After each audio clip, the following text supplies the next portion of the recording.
Assalamualaikum warahmatullahi wabarakatuh. Selamat bertemu kembali anak-anakku yang duduk di kelas 6.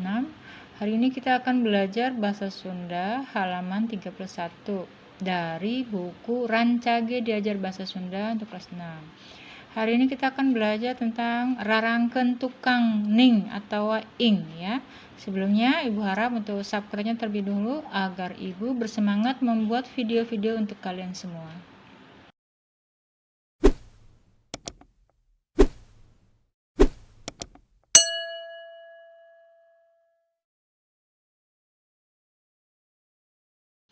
Oke, baik, kita mulai. Kita belajar pada halaman 31 untuk kelas 6 ya. Bagian C judulnya rarangkeun tukang. Rarangkeun itu artinya imbuhan, tukang itu belakang ya. Jadi imbuhan belakang ning atau ing.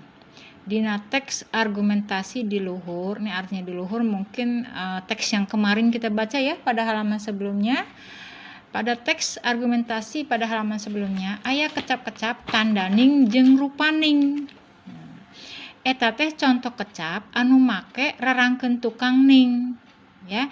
Mereka itu adalah kata-kata contoh-contoh yang menggunakan imbuhan belakang ning atau ing ya. Ilikan ya contoh-contohna, artinya perhatikan ini contoh-contoh yang lainnya. Ada sining, kata dasar eusi ditambah ning. Kemudian ada kata jabaning, dari kata jaba ditambah ning. Piraning, dari kata pira ditambah ning. Nah, kalau tanda ning yang kemarin itu yang di teks argumentasi dari kata tanda ditambah ning. Rupaning, dari kata dasar rupa ditambah ning. Nah, itu ya. Jadi ini kata dasarnya, ini rarangkeunnya ya atau imbuhan belakangnya. Rarangkeun tukang ning atau ing lamun napel kana kecap anu ditungtungan ku aksara hirup. Jadi maksudnya imbuhan belakang ning atau ing ini jika ya bertemu dengan kata-kata yang diakhiri oleh huruf hidup. Huruf hidup itu huruf vokal ya.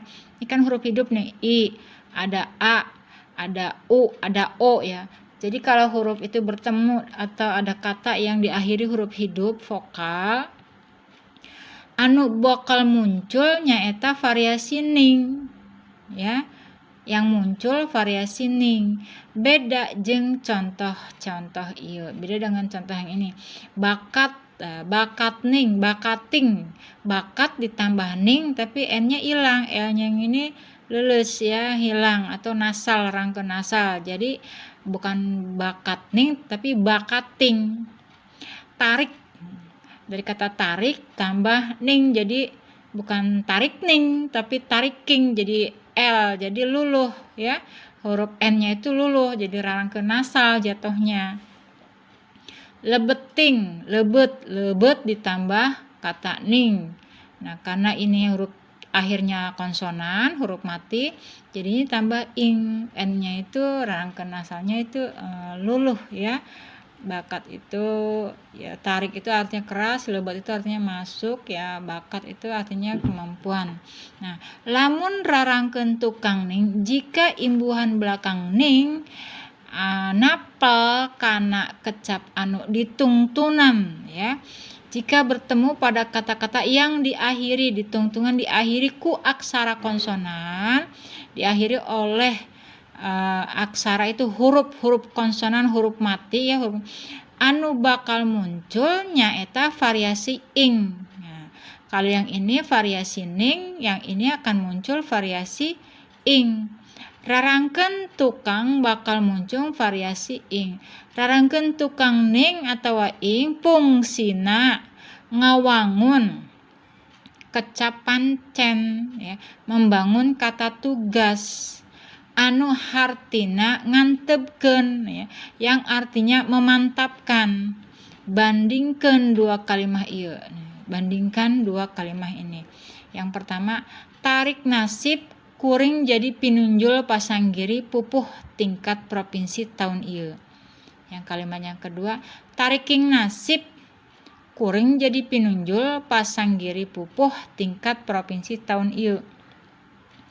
Nah, ini kalau dalam bahasa Sunda itu bisa berbeda ya, ditambah huruf ning dengan tidak. Kalimat tarik, kalau tarik aja kata dasar itu bisa jadi keras ya, tarik ting sangat keras. Tarik doang ya tarik. Tapi kalau ditambah tariking bisa jadi menarik. Tapi kalau tariking nasib artinya berbeda lagi, jadi takdir gitu loh, beda-beda ya. Jadi artinya di sini tarik nasib ya, kuring-kuring jadi. Nah, kuring menjadi, pinunjul itu unggul ya. Pasanggiri itu kemarin kita sudah belajar ya. Pasanggiri itu kayak semacam pentas ya. Pupuh tingkat, pupuh itu puisi tingkat provinsi tahun ieu. Jadi dia pemenang ya, unggul dalam perlombaan puisi tingkat provinsi tahun ini ya. Tarikin nasib. Nah, tarikin nasib artinya menjadi takdir ya. Atau maksudnya di sini usaha yang sangat keras ya. Tarikin kan keras, nasib ya kehidupan kita ya, bisa jadi ini usaha terakhir ya. Tapi kalau diartikan dalam kamus bahasa Sunda ini jadinya takdir. Ya, jadi takdir kita, takdir saya menjadi pemimpin atau yang unggul dalam perlombaan pupuh itu puisi ya, perlombaan puisi tingkat provinsi tahun ini. Antara kalimat nomor 1 dan kalimat nomor 2, mana nu leuwih antep? Nu leuwih antep nomor 2. Nah, kalimat nomor 2 leuwih antep batan kalimat nomor 1 ya, ketimbang kalimat nomor 1. Jadi nomor 2 ini tariking nasib kuring jadi pinunjul. Ini yang lebih mantep dibacanya. Ini yang lebih masuk pengertiannya dibanding yang ini. Gitu. Jadi ada larangkeun tukang ing begitu maksudnya. Nah, sekarang kita lihat latihan kedua. Ayeuna pek teangan kecap-kecap liana. Sekarang coba kamu cari kalimat yang lain anu ngagunakeun rarangkeun tukang ya, menggunakan imbuhan belakang ning atau ing dina teks argumentasi. Pada teks argumentasi ngahontal tujuan dina kabinekaan ya. Ibu sudah cari dalam teks yang kemarin kita pelajari bersama ya. Kecap-kecap anu ngagunakeun rarangkeun ning dina teks ngahontal ada kersaning ya. Kersa itu kalimat dari kata suka, tapi menjadi kersaning artinya menjadi keinginan, beda lagi. Cirining, ciri-ciri ya, ciri-ciri bangsa Indonesia ya. Cirining ini jadi lebih mantep lagi, bukan ciri yang lain tapi khusus bahasa Indonesia.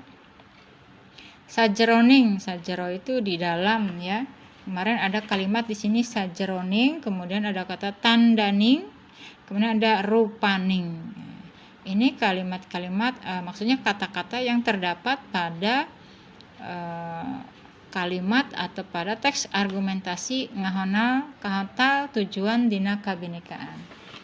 Nah, itu untuk pelajaran hari ini rarangkeun tukang ning pada halaman 31. Ibu harap kalian paham. Maka Ibu akhiri dan mengucapkan wassalamualaikum warahmatullahi wabarakatuh.